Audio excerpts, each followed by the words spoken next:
Yung wedding ring pakilabas. Well, you will have Sarah to be your wedded wife to live together according to the law of God in the whole state of matrimony. Will you love her? I do. Comfort her? I do. Honor and keep her in sickness and in health, forsaking all others. Keep yourself only to her so long as you would shall live. I do. Sarah, you will have the well to be your wedded husband to live together according to the law of God in the whole state of matrimony. Will you love him? Comfort him? Honor and keep him in sickness and in health, forsaking all others. Keep yourself only to him so long as you would shall live. You have a different perspective in life, different in character, identity, background, everything is different. That is why it's not easy to become one. In your differences, you're always confronted with struggling challenges. But one of the secrets of man and woman to stay together in their journey of their marriage life. It is what you call the power of LOVE, love. And the simple definition of love is like this: love is gentle, it's not boastful, it bears everything, believes everything.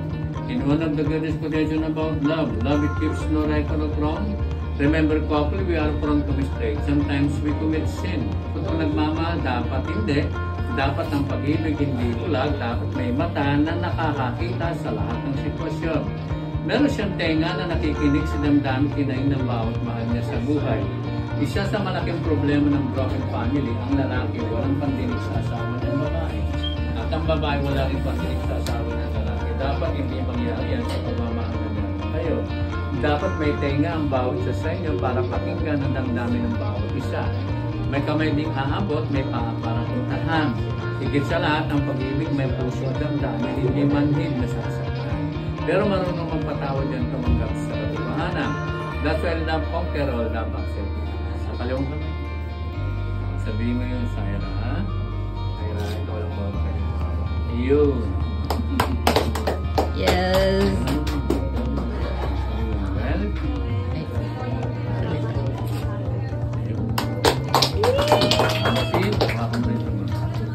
just to remember to you about the wedding ring.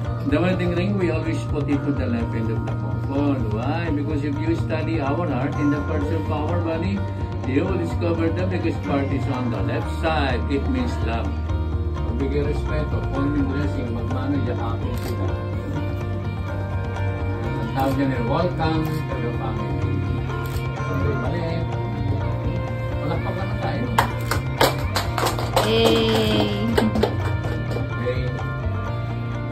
May sasabihin mong pasasalamat sa parents. So, no, ikaw muna. Ayan, naiiyak na yan.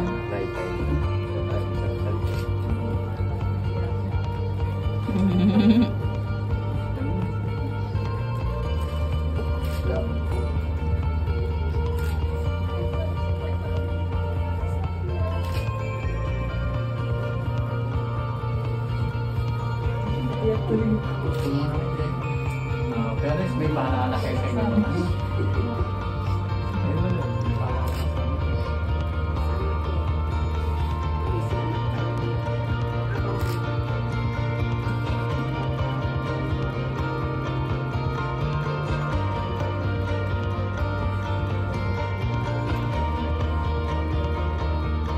Parents, may paalala kayo sa inyo na ang pagiging magulang niyo po kay Lord kaysa 24 oras. Hindi naman natapos ko sa Lord kasi na. Pero ang pinakamalaga yung Lord niyo po po sa ibig sabihin, hindi na mag-alala ang mother ko sa iyo sa asang dahil si Sarah.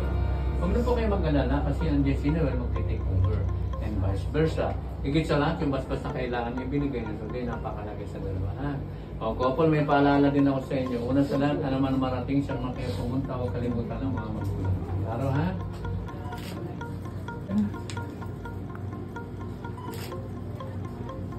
Kasing tunog din kasi. Yung huling pipirmang ninong-ninang. Yan, sir. Yan.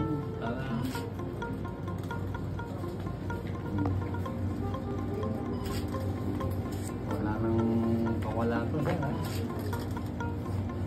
Isa pa. Signature. Ma'am, yung dating perma pa, ha? Single apelido pa pa. Pero mamaya, pwede mo nang baguhin ang signature mo, ha? iba na ang pilido mo paglabas.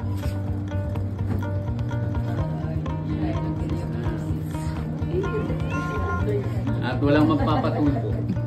Walang tulpuan ha. Kayo with your husband and wife, Mr. and Mrs. Noel Direct Villa Cruces. You may now kiss the bride.